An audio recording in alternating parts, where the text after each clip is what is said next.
They've become a fixture of the high street, a palette of colours and a smorgasbord of flavours tempting customers inside. Now the government wants to close a current loophole in the law in England, which allows free vape samples to be given to children. This lab in Kent tests for corrupt chemicals in single-use disposable vapes, which often get into the hands of schoolchildren. The Prime Minister is looking to increase fines for shops which sell these illicit vapes.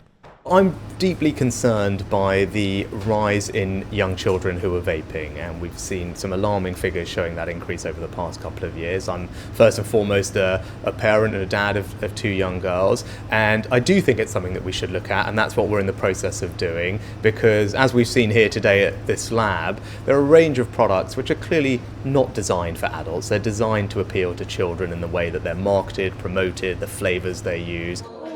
This shop in Manchester operates a strict ID check policy. Its owner is also the chairman for the industry's trade body.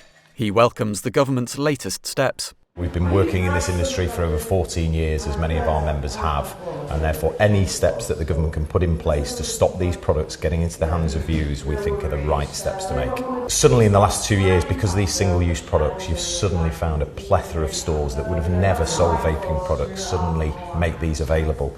And in many cases, whilst they sell age-restricted categories like alcohol or cigarettes already, unfortunately they're not putting in place those disciplines to ensure they're only getting into the hands of adults. Despite the dangers of disposable vapes, some are reluctant to call for an outright ban.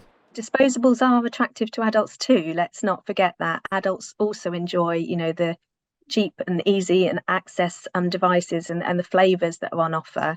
So somehow we want to allow access to adults for these products, which may really help them quit smoking, but really crack down on the access to children and young people, particularly children and young people who've never tried tobacco before.